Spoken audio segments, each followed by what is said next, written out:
Automakers are giving consumers a variety of engine choices these days, and no group watches it more closely than Ward's Auto.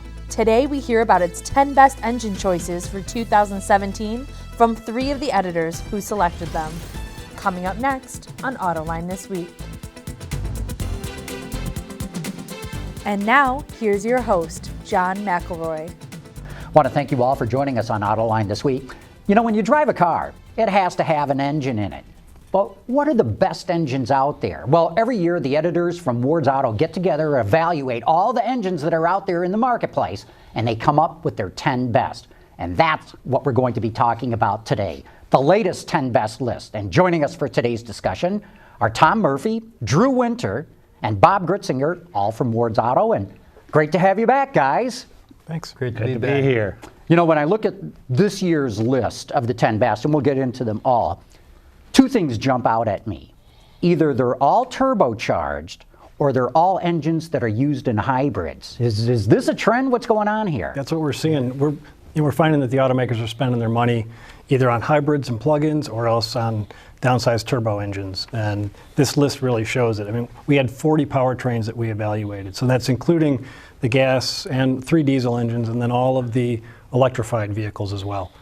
We had 11 electrified vehicles in the competition, which we've never had that many. When you say electrified, is that a plug-in hybrid? That's a hybrid, it's a plug-in hybrid, and it's a straight EV. Pure electric. Yeah. You'll also notice there's not a V8 on the list. There's another trend. Todd? Yeah. Right. Yeah. We only had 2 in the running, while we had 25 4-cylinders, 16 of them turbos.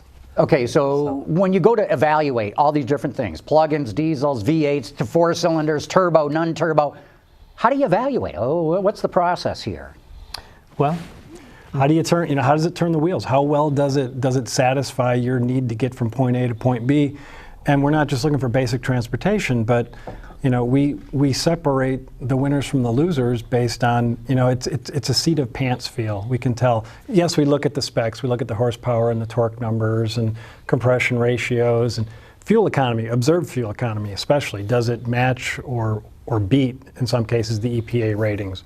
But, you know, you've said this before on your show, there's that 100-yard test where you can tell in the first 100 yards, is this going to be in the hunt or is it going to be kind of an also-ran, or, you know, are you going to be disappointed by it? So, you know, you can almost kind of make a snap judgment. Then you need to drive it more. You need to take it to the high RPM levels. You need to see what it's like at idle. How quiet is it at idle? You know, we just have our, you know, we all have our own little cycles that we like to run through so that you're comparing apples to apples. but the big question we ask is, does this engine really help sell the car? You know, or does this powertrain help sell the car? And you know, whether you're talking about a, you know, Mustang GT 350 with that glorious V8 really sells the car, but it also the powertrain of a Prius or of a Tesla that really sells the car too. You know, it's just that's where the powertrain plays a really important role in the vehicle brand and everything else. And then there's technical relevance. You know, does it bring something new to the table? And then I think you guys would agree, does what it brings new solve a problem, answer a question, make a better powertrain? And sometimes it doesn't, and it drops off the list. Sometimes it's clear that innovation works. And there are many of those on our list this year. Yep. And we don't want it to be a buff book list. We don't want to be at an environmental, you know, a green list. We want something to be that really sort of reflects the marketplace as it exists now. And there's a price cap, $62,000 this year. That's base price. So you can For the vehicle, not for the engine. Yeah. For the vehicle. So everything has to be under $62,000, and that ensures that we have a fairly democratic list. That, you know, it's not all performance cars. That we have a mixture. And this year's list really shows kind of the separation in the market in terms of where the money's been spent. We've got 4 kind of eco players on the list, and then we've got the 4 kind of performance turbos, and then there's 2 in the middle that are kind of, you know, what I would describe as bread and butter kind of mainstream type powertrains. In the Mazda CX-9, for instance, that's one of them. Was it hard? I mean, first of all, I'm impressed. You start with 40 engines, and then you've got to whittle it down to the top 10. Is that hard, or is there such a widespread it's easy to chop a bunch off? It's horrible. I mean, It's tough. We split them into categories, sort of. I mean, there isn't a winner for the economy car or the best hybrid, but in our own kind of categorization of all the entries, we kind of cluster them together. So, like for instance, the Hyundai Elantra Eco made the list. It's a 1.4 liter turbo. Well, GM also has the Chevy Cruze with also a 1.4 turbo that's very good.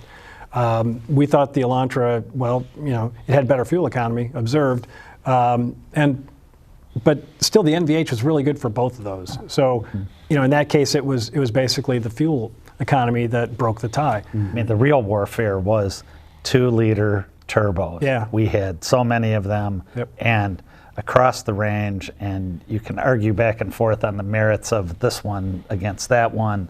They're all really good. There are a few that really rose to the top, I think, and then there were many that it came down to fuel economy or technical relevance or turbo lag, some small thing that held it back a little bit, knocked off a few points. Were there any where you just went, this is hopeless, these guys have no chance at all? I mean, or would you say that everything out there is actually pretty good? Yeah, I think everything out there is pretty good. There are some that, that it just doesn't seem like it's a good application or something like that. But I wanted to mention to your point earlier, we've been doing this for 23 years, and you know how the industry, it used to be, automakers would keep the same engine for 8 years or whatever. Now the product cycle turns right over, and there are so many new engines and powertrains being introduced every year. I mean, we started out with 4 cylinders, 6s and V8s, and now we've got hybrids, plug-ins,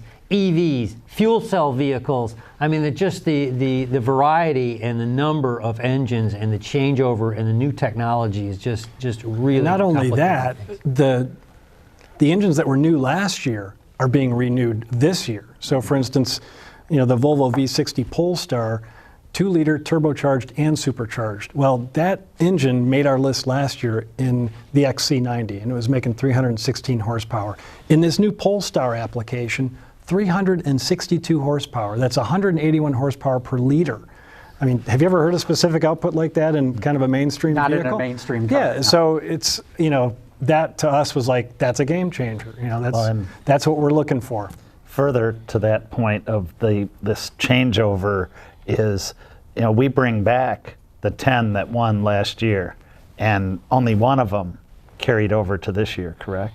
Well, only the Chevy Volt carried over in its exact form. Yeah. Last year we also had, like I say, that Volvo engine made the list last year, but it's been improved. So we didn't take the returning winner, we took the improved one. Right. See, this is incredible for me to hear this, because you're right, Tom. In years past, engines didn't change that much, or it was years before they changed. To have it go from one year to the Chevy. next is incredible, right? Well, let's jump into some of these engines. I'm sure the audience is curious. Let's start with the top of what I got on this list, this BMW 3-liter turbocharged Inline-Six. There's still hope for Inline-Sixes, huh? Oh, man. Might be the last. Bavaria, yeah. And it's also worth noting, those 10 engines are not ranked 1 to 10. Number 10 is as valuable as number 1, so they're all just alphabetically listed there. But yes, the BMW M240i has this B58 Inline-Six turbo, which, to Bob's point, yes, it's a returning winner, but it's been improved. So last year it was making 320 horsepower. Now it's making 335 horsepower, in this M240i. So a smaller package, the 2 Series coupe. And it's amazing how smooth it is. There were 2 really good BMW Inline-Six turbos in the competition. The other one in the M2.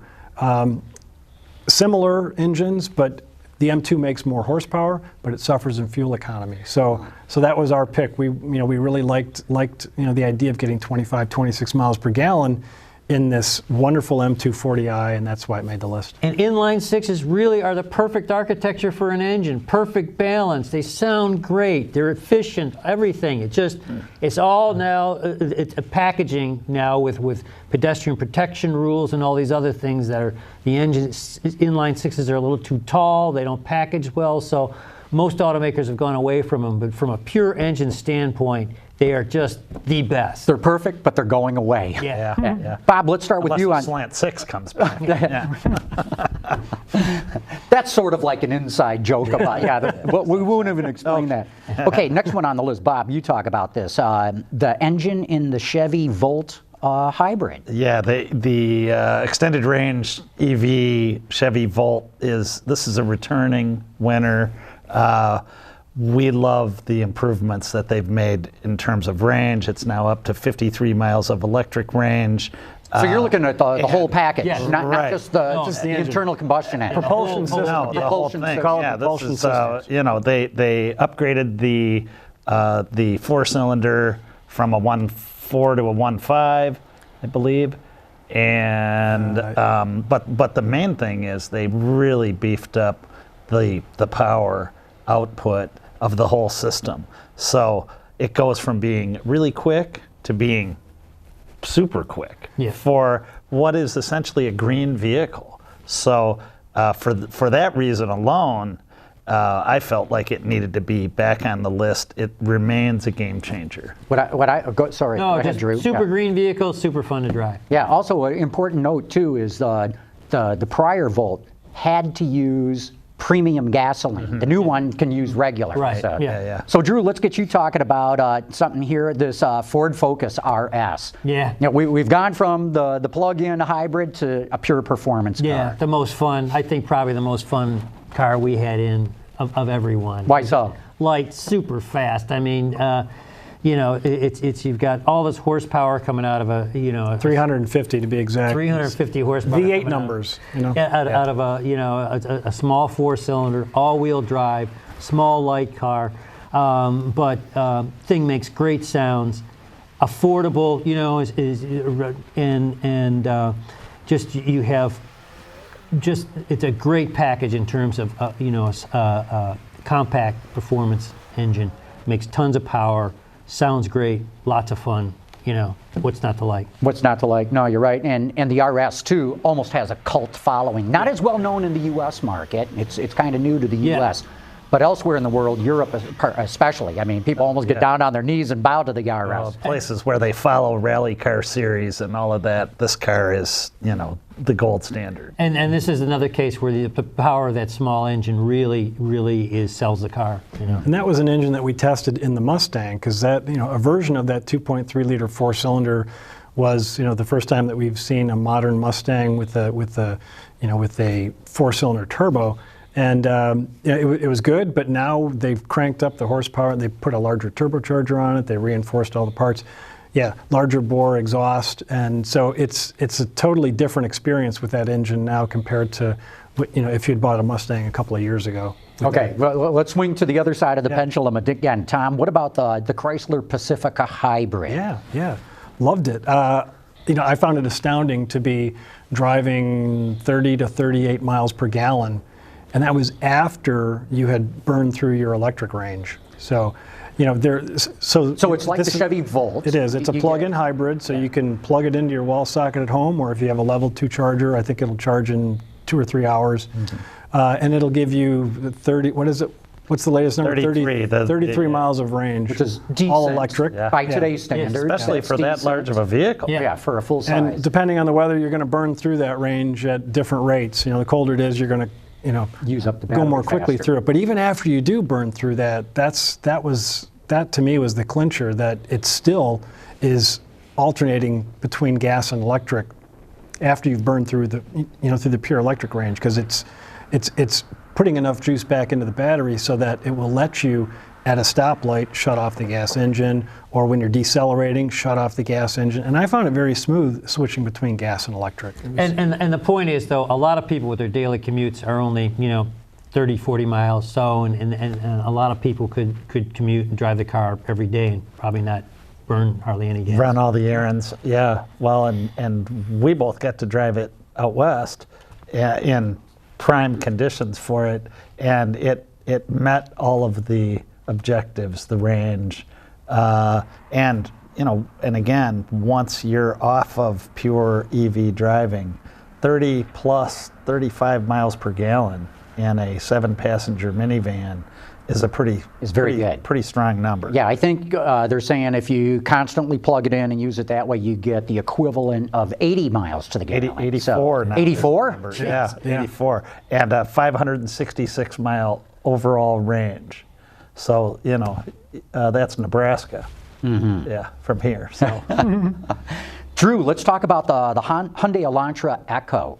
Yeah, it's this is I think the most inexpensive car on our list, and what it features is you've got a very small engine and a very advanced 7-speed DCT transmission. Now, typically, a dual clutch transmission is something you're going to see in a pretty expensive car, a luxury car, or whatever, and this uses small turbocharged engine combination with a great transmission to deliver really, really great fuel economy, almost like a hybrid. Only it's just a simple 4-cylinder. Yeah. Some of us beat 40 miles per gallon, which the EPA sticker says 40 miles per gallon on the highway. Some of us actually beat that number in our in our test drives, and yeah, sticker is $21,600 out the door, well equipped, not a real basic car. So here's an engine that could be, within reach of most car buyers, if not all new car buyers, certainly. Very advanced, very efficient. Very interesting. Okay, Bob, Honda Accord Hybrid. This was a car that you could get in and not know that it was a hybrid. I mean, other than maybe some CVT, and Honda does a really good CVT, so it's very smooth, very seamless, and that was one of the reactions of our crew was you get hybrid mileage without even knowing you're driving a hybrid. Yeah. And I mean, really high hybrid mileage, 47, 48 miles per gallon. A bunch of us were getting routinely. I mean, now that's not as good as a Prius, but this is a bigger car than the Prius. Bigger car, and it's a nicer. I mean, I think the MDH compared to the Prius is quite a bit better. Right. The switching between gas and electric is almost seamless. So what do you guys mean when you say you can't even tell it's a hybrid? Well, we can go back a few years to whenever you drove a hybrid, you knew it just driving at steady state on the freeway because it was pulsating, sort of felt like you were rocking in a boat or something, where the electric would jump in with the gas engine and you would feel that pulsation. Or conversely, driving in electric mode and the engine comes in and it slams in and there's a lot of noise and off you go, but it's not a seamless, smooth transition. They are really getting the stuff down now. And it's also using the CVT that Honda, as far as I'm concerned, Honda has the best CVT out there. They make it in-house. Yes, they do. Right. And especially it's in a car the size of the Accord, so you're not used to CVTs being that smooth in cars that size, and working with this hybrid system, it really is very impressive. It was the highest scoring in our rankings. It was the highest scoring hybrid of any of the hybrids or plug-ins, any of the electrified vehicles. It was definitely the highest scoring. Tom, keep going. Let's talk about the Infiniti Q50. Yeah. Let's talk about the Infiniti Q50. Twin turbo, 3-liter V6, making 400 horsepower, 350 pound-feet of torque. I mean, just insane power. And think about, 400 horsepower is beating a lot of the V8s that are out in the market today. This engine went head-to-head in this year's competition up against the Ford 3-liter twin-turbo V6, which appears now in the Lincoln MKZ and also in the Lincoln Continental. We tested both of those also for 10 best engines. They were basically running neck and neck. I mean, they were so closely aligned, you would think they were cut from the same cloth. Really smooth, loved to rev high. When you got really hard on the throttle, they both just breathed fire. I mean, it was really something. The Q50 has less torque, and it also gets better fuel economy. That was kind of that was the tiebreaker for us, and that's why the Infiniti made the list instead of the Ford engine. Very interesting. Yeah. Drew, let's talk Mazda CX-9 with their 2.5-liter turbocharged 4-cylinder. This is one of our mainstream engines. And Mazda's a small company, as you know. They don't have billions to spend on electrification and all these other things. What they're doing is they're really refining the combustion process. And what they did with this 2.5-liter engine, their first turbocharged Skyactiv engine, they came up with some very clever ideas to increase combustion efficiencies, turbocharger efficiencies, and a lot of geeky stuff, really. But they did this great job of making this small engine power a big, a good-sized CUV, and really you'd think a V6 was under the hood. It gives you all the power and torque of a 6 with a 2.5-liter 4-cylinder, and all really with not a lot of fancy stuff, just some really creative engineering. Mm-hmm. Bob, let's jump over to Mercedes-Benz C300. Again, we had a lot of 2-liter turbo 4-cylinders in this competition. This was one of the best, and maybe the best. I felt like it was kind of the sleeper because it didn't have the highest horsepower. The torque was right there, but I got in this car, and you talk about your 100-foot or 100-yard test. When I launched it, I said, there is no way that this car's specs are underrated. This is putting out far more than what these numbers say. So to me, that and that Mercedes refinement, so smooth, you would have thought that this was a good-sized V6. Now, does Mercedes have an unfair advantage? I mean, it's a more expensive car. Presumably, they could spend more money on the engine. I wouldn't say so, because there are a lot of other 4-cylinder turbos that were tested as well. For instance, the CX-9 was a good example, and they've all dialed in the NVH pretty closely. It's really, they've damped a lot of the unpleasant noises that you used to get with direct injection and with some of the turbocharging. So no, it does. To me, it doesn't seem like an unfair advantage.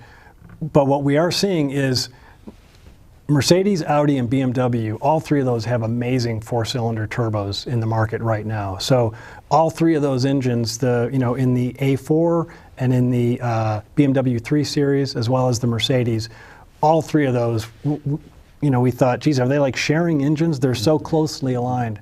The BMW had the best fuel economy, but Mercedes was overall our favorite among those three, but all really. So think of it. These are mid-sized luxury cars that are doing great with 4 cylinders. Yeah, that shows how much the industry has changed. Exactly. Yeah. And continue there, Tom.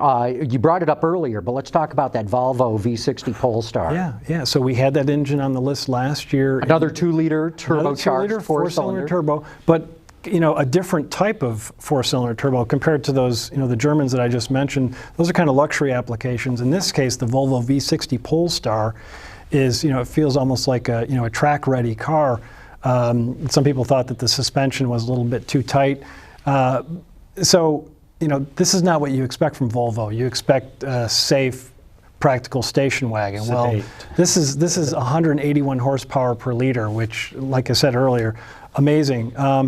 They managed to take an engine that we had last year that was very sedate and very, very, very appealing for kind of everyday driving, and they just cranked it up. They put a larger turbocharger on it, changed most of the engine internals to handle all that extra horsepower and torque, cranked up the exhaust sound as well. And when you rev that high, it's just astounding. You're thinking, wow. That engine is outpacing a lot of the V8s that are in the market today in the United States in terms of output. And this is, again, Volvo's way of saying we're not the Volvo that we used to be. They are reinventing the brand, and having this incredibly powerful engine is another way for them to underscore that point. But the same formula, though, turbo and supercharged, so that you don't have any turbo lag. That supercharger is there at the low end, turbo takes over, power across the band. I think we're going to see a lot more of that coming. But one thing that's noticeable, lacking on your list, no diesels. Yep. Is this the end of the diesel engine, especially with the Volkswagen scandal? We tested 3 of them. The Ram 1500 V6, which has been on our list the past 3 years. Still a benchmark in terms of noise attenuation and very smooth.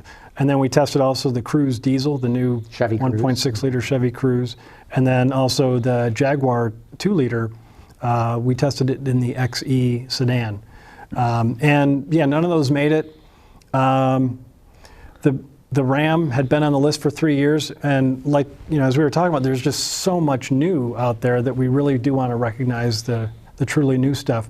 And yet, even though the Ram was older, we still felt that the Ram, and it's easier to deal with all the noise in an engine bay the size of the Ram, where you can kind of keep some of the unpleasantness away from the cabin, but that is still benchmark noise attenuation, even compared to the 2 that we tested in the Chevy Cruze and also the Jaguar. Okay, we're down to the very end. I got to ask one more too. Why no pure battery electric? Why no Chevy Bolt on here? Well, the Chevy Bolt, we've got a testing criteria where we need it to drive it for 10 days in our daily drives, and we couldn't get one for 10 days. Gotcha. So, but it might have made the list otherwise? Yeah. We did have Next an year. Ioniq battery only, battery electric screaming car. Loved Cool. it. Good. Okay. Look, we'll do this again next year because I want to hear what you have to say about those pure electrics when you get more time to test them. But Tom Murphy, Drew Winter, Bob Gritzinger, thanks so much for explaining what Ward's Auto 10 Best Engines is all about. Thank you. And of course, I want to thank all of you for having tuned in.